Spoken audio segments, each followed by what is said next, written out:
Tolong bujuk saya supaya sholat. Puasa saya lakukan, semua saya lakukan kecuali sholat. Ketika Allah perintahkan ibadah-ibadah yang lain, itu cukup perintah ayat saja turun. Allah perintah haji, ayat saja turun.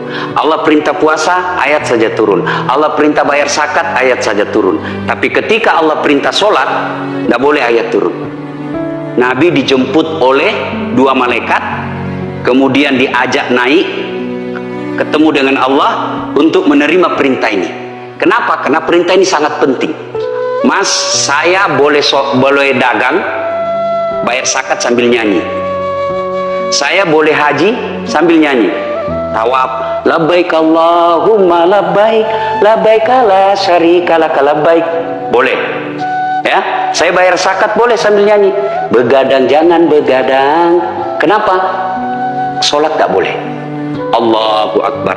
Darah muda, darahnya pada batal sholat saya. Kenapa? Inilah puncak penghambaan kepada Allah. Jadi puncak penghambaan kalau saya meraku hamba, sholat. Yang paling mulia dalam tubuh kita, kepala. Adik-adik bercanda dipukul pantatmu masih senyum. Dorong dadamu masih senyum. Tapi jangan bercanda pukul kepalamu.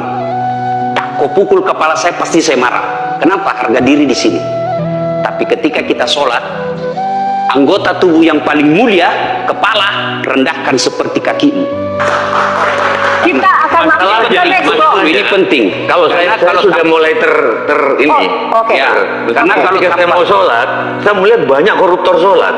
Ya, Saya melihat banyak orang sholat yang kalau saya ajak ngomong main HP, nggak punya adab. yang paling enak memang sholat tidak korupsi. Yang paling nyaman memang, paling ideal sholat jujur.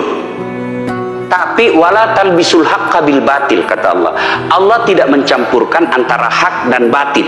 Sholatmu beda, puasamu beda, maksiatmu beda.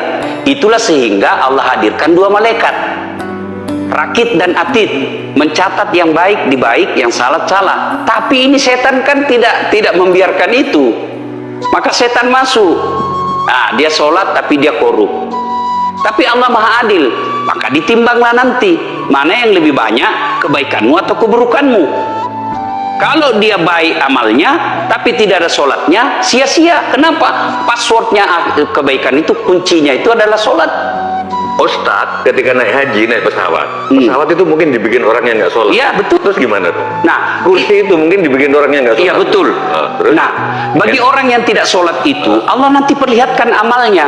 Yang ciptakan listrik ini luar biasa amalnya. Iya. Saya bisa dakwah karena ada mic. Iya. Dan mic itu dari orang non muslim yang Iya. ciptakan. Maka Allah nanti pamerkan. Ini kau punya amal. Ini 10 guda, 10 miliar kau punya amal. Mana passwordnya?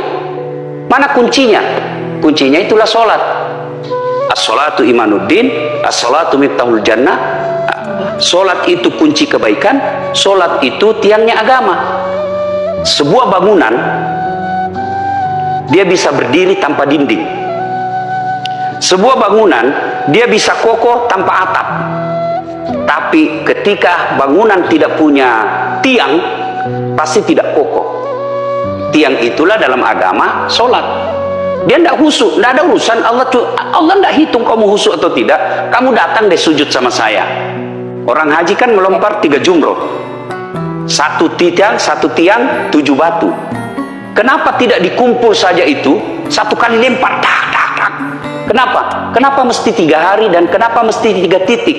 Itu pesan moralnya, melawan setan itu perlu napas panjang. Dengar azan, jangan pikir saya tahu duit tebar itu. Tidak usah kau sholat, nanti kau tua. Anggaplah pergi sholat. Setan menyerah, tidak. Buru-buru kamu, buru-buru. Akhirnya apa? Wudhu tidak sempurna. Anggaplah anda wudhu dengan sempurna. Setan menyerah, tidak. Masuk masjid. Tidak usah sholat sunnah, tidak usah sholat sunnah. Prinsipnya setan, kalau dia tidak bisa dikalah, jangan untung. Nah, gimana Mbak Teja? Udah teryakin? Oke.